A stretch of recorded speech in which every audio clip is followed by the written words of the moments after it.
Welcome to What If, So What, the podcast where we ask what's possible with digital and figure out how to make it real in your business. I'm Jim Hertzfeld. And I'm Kim Chopek. We're part of Perficient's digital strategy team, and today we'll ask what if, so what, and most importantly, now what? As of this podcast release date, the entire population will have lived through a shared experience of global significance, the COVID-19 pandemic. Regardless of where you lived or are living through it, we are all experiencing at some point the inability to get the products and services we desire. In some cases, it's not a big deal. We're all able to get creative on what we call toilet paper.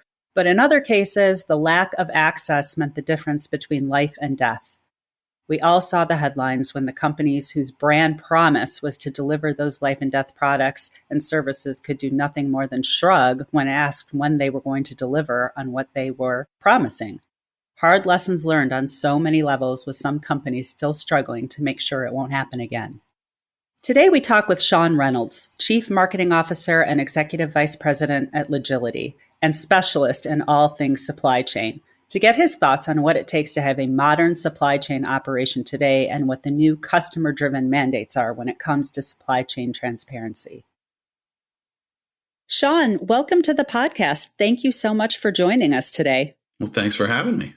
Your career in digital has spanned several companies, several titles, several areas of focus.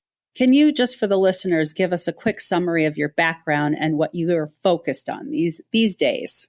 Well, these days, I'm focused on leading go-to-market strategy and marketing and have for a number of companies. I spent a majority of my career at SAP in a variety of roles as they were launching new businesses and leading go-to-market strategy, building marketing teams, and launching those globally for about 10 years.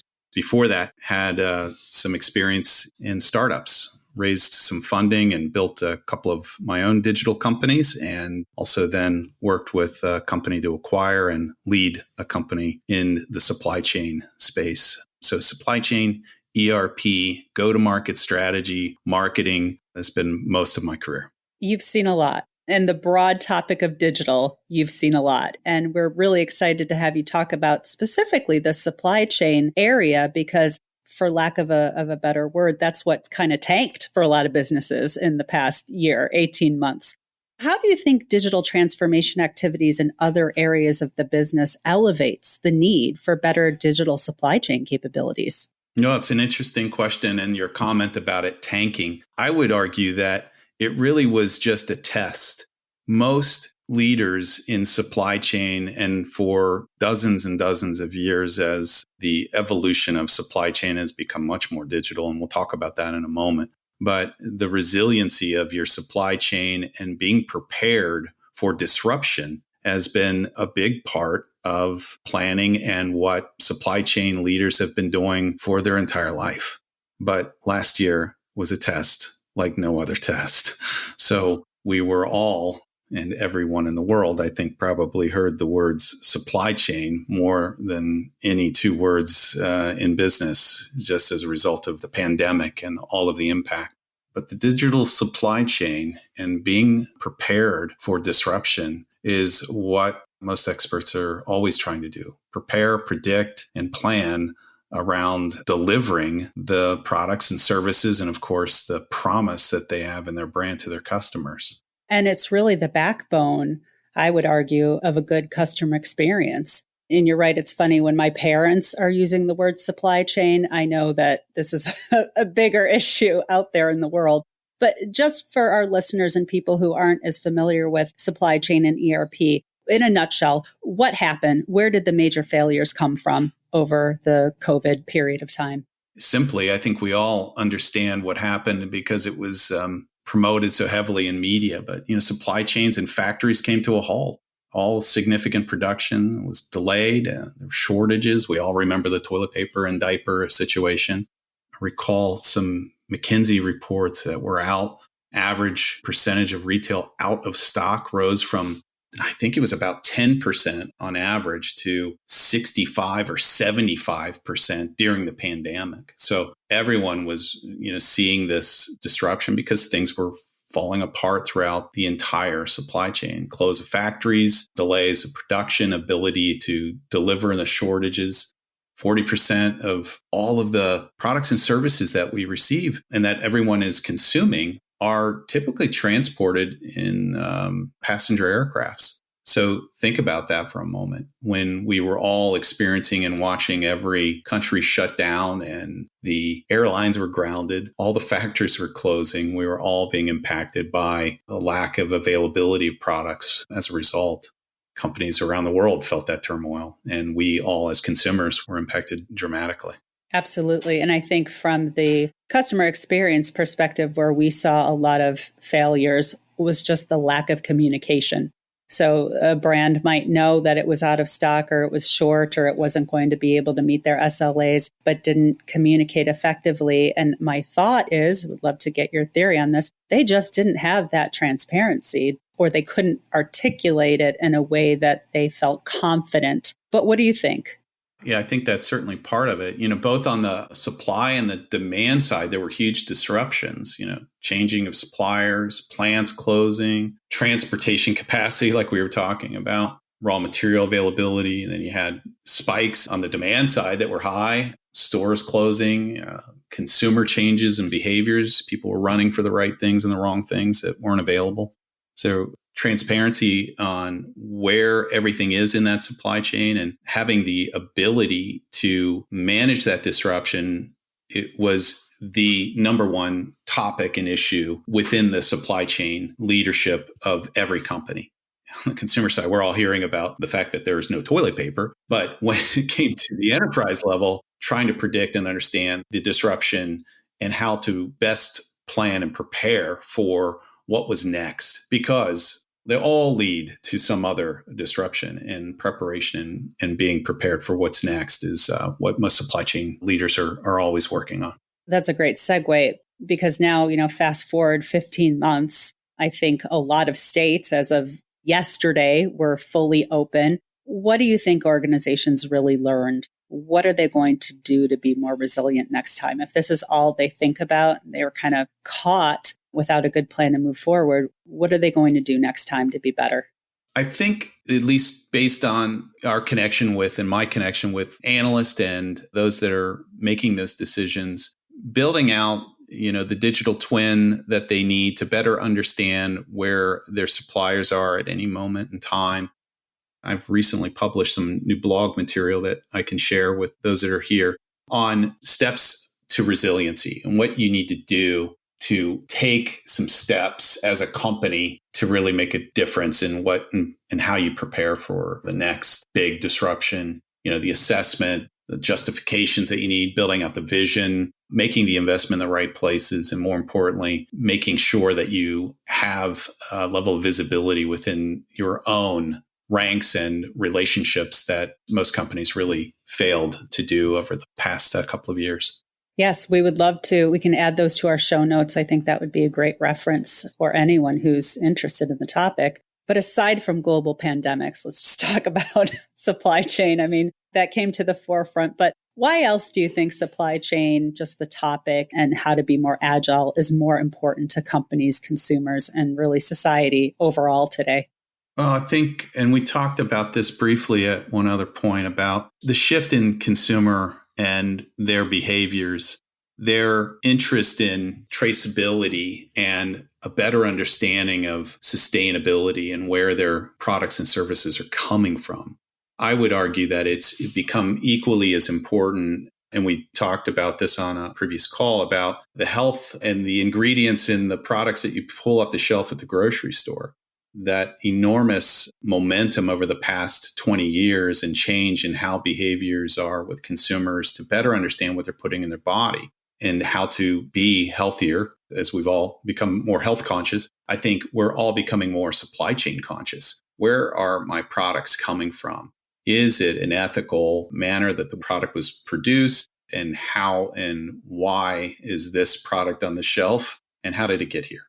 And I think that's become a much more important topic for society. And as we see the changes in how companies are making commitments to sustainability, it is going to force this circumstance, a situation where consumers are going to have greater demands on brands and what they're going to deliver to them. And the visibility and transparency of the supply chain is a big part of that. And it's becoming a significant and important issue in media that you're probably reading about.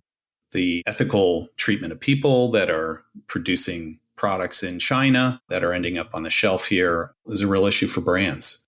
They can no longer kind of turn an eye, or they have to focus on this. The consumers are expecting that. And how they leverage digital supply chain technology to deliver the right products that are going to meet their sustainability and brand promise is an important part of the shift that companies are making at an enterprise level. And you're going to see more and more of that as we move over the next 3 to 5 years. Absolutely. We call that as an umbrella term, digital responsibility. And we kind of think about supply chain transparency and sustainability as things to consider in your overall digital planning, how to digitize, how to communicate. We've worked with a few companies, but some new analysis that was kind of coming to the forefront around consumers that are willing to pay more. And that's really driving a lot of the change, not a surprise, right? So everyone wants to do the right thing.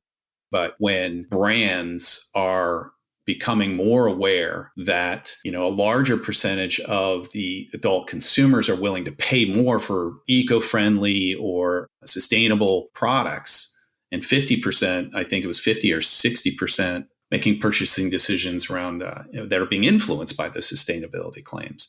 So people are making decisions on what brands they select based on the sustainability claims of those brands. And most are willing to even pay more for products that are more eco-friendly. So this, of course, is going to raise a greater level of contribution of resource for brands to do better here. And I think that's going to cascade down to how every one company who's contributing to the supply chain of those brands is going to make changes. It's an incredible move that's happening in the marketplace, and it's one that I believe has an enormous level of momentum now. People are changing the way they think about what brands they want to buy, and they're demanding that they have more eco-friendly and ethical treatment that is behind the production of those products, and they're pushing that back into the brands that serve them. And of course, it's going to go trickle down throughout the entire supply chain. Which I think is positive for society at large. I saw similar research. Maybe we saw the same thing. I'm curious, though. I had thought, so are brands just responding to social pressure to get that market share, recover that market share, gain that market share? Or are there benefits to the brands themselves that you could enlighten us to say, it's not just social pressure. There's more to it. There's more business benefit than you might think. Yeah, significant. If you look at the shift, and you mentioned earlier the digital transformation of business, you could apply a lot of the same metrics all the way down through this momentum around digital supply chain. Yeah, there's some enormous benefits that we just talked about as it relates to social responsibility and what brands are doing to be better and serve the world better. But the business benefits are significant. We talked about retailers and the use of cotton that might be coming out of regions of the world that are not potentially being unethical. For instance, in China, the Xinjiang area is getting a lot of attention around cotton production in certain areas that could potentially be sourced from areas that slave labor or other ethical issues are being dealt with from those organizations and governments. If we can trace all the way down to the cotton ball and we understand where that's coming from, of course, there's some benefit there that's highlighted in the responsibility items that we talked about. But the ability to trace all the way down to the cotton ball provides an enormous opportunity for optimization and reduces risk. There are a variety of metrics that are tied to just that alone. Now, you take that entire digital supply chain, and if you were a company that were making investments in building digital twinning and defining where your supply chain is and optimizing it throughout, you'll see and realize enormous benefits from that shift to digital, which can be expanded on. I've got a great deal of data here that I can share with those that are listening today. But there's enormous value and benefit there. Related, but not exclusive to the social responsibility metrics that we talked about. Yes, no, of course. And only because you've mentioned it a few times and it hasn't come up on earlier podcasts, digital twinning. Can you just define that for our listeners really quickly? Yeah, it's just the digital replication of your supply chain, which gives those that are responsible for planning and building the supply chain for any enterprise, gives them the opportunity to optimize a digital twin of what would be a real supply chain so that they can actually make those optimizations based on the analytics and details around the entire supply chain without actually going to the physical model. It's the same digital twin model that ERP and other parts of the business would leverage. So is it a fancy word for modeling? Yeah, call it that. I think the unique part of this, if you take into consideration how complex some supply chains are for large enterprise, it reduces the risk significantly. Oh, absolutely. Yes, good investment. I think we're trying to disambiguate buzzwords, and digital twin has come up a lot offline, and a lot of people are asking effort to achievement there. But I think you hit the nail on the head. But getting back to the supply chain operations, presumably if you're a brand in this world, you were affected, you've started making improvements. But if you're a brand that hasn't done anything to improve supply chain operations, let's say in the past 15 months, where do you recommend a brand starts? Is there a new imperative? Is there just a table stakes that everyone should be aware of? Is there an aspiration everyone should be, looking towards? What do you think? I would argue that most that are leading supply chains, and as I'd mentioned at the top of this call, there are several professionals within every enterprise that are responsible for supply chain that are in a constant pursuit of resilient and disruption. They're constantly focused on what they can do to optimize and be better. This recent year just exposed a lot of that. Of course, it was the perfect storm that made it very difficult for a lot of companies to deliver. So I would argue that a lot of these steps are being taken it's just an evolution of that. Companies are really, I think as it relates to this bigger topic around social responsibility, companies are really no longer able to hide behind the fact that full supply chain traceability is too hard or technology can't get us there. That's just no longer the case. And there's a movement here led by the consumer that I think they have to calibrate around how they're going to expose and be more transparent around where their products are coming from. I think that is the big shift that is going to make it difficult as they're taking into consideration what all they need to be doing to be resilient. But that is going to add another layer of expectation that perhaps most enterprise has not been prepared for at this given moment in time.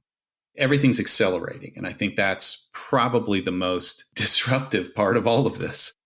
The expectations of consumers to have that level of transparency is accelerating. And it's a result of what happened last year. And that's just adding a new level of expectation to an already very difficult challenge for most enterprise to optimize their supply chain, to make sure that they're delivering against their brand promise, which is now being tested.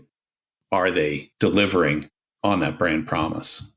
Yes, and that's what we talk about most things on our side of the business as it relates to customer experience is tied to the brand promise. And certainly I can echo from our customer research and from our client conversations, you're exactly right. This is the topic. How do we become more transparent? How do we communicate that to our customers? How do we show we're living up to the brand promise? And it's challenging. It's fraught with more than just technology decisions. Yeah, I believe that. The complexity of supply chain, regardless of size and maturity of your business, is a challenge for all companies now. And this added layer of expectation from consumers is going to really test the whole system. I do believe that majority of companies certainly want to do what's right, and they want to deliver against those sustainability promises that they're making and what they're doing to be socially responsible for the world. But it is a challenge to apply the right technology and to provide that level of transparency and do all the right things, along with optimizing the entire supply chain and being prepared for the next enormous disruption, which could be something like a pandemic that could shut things down, right? It's very challenging. Well, let's hope that in our lifetime, these brands all prepare, but we don't have to be challenged with that preparation. But Shawn, thank you so much for your time and your thoughts today. I know I've learned a lot, and we'll look forward to adding some of those references to our show notes. Thanks again for your time. Thanks so much for having me. Now it's time for our namesake segment, What If, So What, and most importantly, Now What? Hey, Jim. Shawn was really interesting. It was a great conversation, pretty thought-provoking. What resonated with you? Hey, Kim. Yeah, it's so much. I mean, let me just level set. My starting point, my mental starting point was with the word supply chain, with that phrase, because I go back to what I remember it was kind of early in my career in the 90s. It was new to me, right? The concept was new, and I was fascinated by it because I just thought about literally suppliers. I need to make something, and I have vendors that supply the raw materials. Some of the industries I grew up in, that was kind of our problem. We got to get coils of steel into this building so that washing machines can come out the other end. That's the extent of supply chain, but it's so much more now. And it's always been critical. It's always been important. It's been always from a business perspective. But I was going to go back to a quote that I love. And I think it was from Omar Bradley, General Omar Bradley in World War II. And he said, amateurs talk strategy, experts talk logistics, aka supply chain. For the record, experts also talk about strategy. Hopefully. I want to be clear about that, right? A lot of amateurs do too. But I think the point was amateurs are not able to talk about logistics, and that's really where things happen. Of course, the origin of that was, if you've ever studied military history, there's all this romance and movies are made about the battles, but nobody makes a movie and gets excited about or made their career, their personality on how they got the fuel to the battlefront. And that's really what he was talking about. Like, how does that happen? And then I was thinking about how many supply chains exist in our lives. We're talking a lot about product delivery. Like, how do I get products out to the market? So toilet paper. How do I keep the store shelves stocked? Keep people fed. Look, that was a panic few weeks there, right? Last year. So yes, it sure was. Then you think about the fuel, and then you kind of rewind it. I think issues we're having today, the plywood shortage. Well, I have a friend that owns a lumber yard. He said, well, it's because there's this resin that is made in South America, and it's used to make OSB plywood. And that's the problem. And it becomes complicated. I know it's been a while since I missed a flight or was late, but is it because of maintenance issues? It's usually the flight crew. Like, there's another supply chain, right? How do we get a flight crew coming in from Phoenix and coming in from Detroit, and they're landing at O'Hare kind of the same time, and we got to get them on this plane to Cincinnati. So how does all that work? It's a topic that I'll come back to this later, but it's a topic that it really is central to everything. And I think that was the trend. I think we've thought about supply chain leaders as constantly optimizing, and in retail, Kim, we talked about, how do you go from 5-day shipping to 2-day shipping? Well, how do you go from 2 to 1? How do you go from 1 day to same day? And how are we constantly optimizing and improving that? But the trend is, and we heard this a lot from Shawn, right? The demands are higher, not just work faster, but I want to be more reliable, and I want all this transparency. And so I think that trend was happening. And again, I love this idea that you guys talked about, is that the test. Now, this was a big test. And we did a shakedown, of the system. By the way, we were on this huge ramp to add all of this functionality and all this capability into supply chain management. And then in the middle of it, we did a fire drill, right? So there's so much to unpack in what Shawn was saying. And I feel like we just scratched the surface. But what did you think, Kim? Do you think that's the case? Yes, I think we could have several episodes with Shawn. And, we've talked a lot about strategy. We've talked a lot about execution this season with all of our guests. I agree. The idea that this was a test like no other test, that really resonated with me, but it also made me feel like with all the failures, it wasn't one or two companies. It was the lack of transparency, the lack of source products, lack of source material around the world. We clearly weren't as prepared as we thought we were. And I think that it really exposed an area where we were all lulled into a false sense of comfort, and makes me wonder, where else in organizations is that comfort? Who is going to be impacted next? Were the failures ultimately that we saw on the customer experience side in terms of not being able to communicate clearly, not being transparent about, lots of different things? Was this a reflection of not only the supply chain failures, but all the different silos we still see in the business? And again, it just reminds me, strategy versus execution, execution versus strategy. There are clearly still gaps. And pandemics aside, other crises will expose some of those gaps, will continue to expose those gaps. But I think my biggest takeaway in talking with Shawn is the shift in customer expectation that the supply chain, first of all, everyone knows what a supply chain is now, that it must be transparent. And as customers, we will all pay more for that guarantee, that there's no reason anymore that a company can't get down to the source of all products and services and making their buying decisions, how that's driving more fundamental changes in not only supply chain initiatives, but other corporate social responsibility and digital responsibility strategies is critical and exciting to me. Yeah. As business leaders, we all have to make decisions about with limited resources and what can we do and where do we focus and what are the positive risks, what are the negative risks. And you do have to take your chances, but there's no doubt about it. Like this trend was accelerated and it's going to continue. So Kim, I think I was trying to boil this down to a single what if. So many. It's a tough one. One of the things I think about is when you think about a customer journey, right?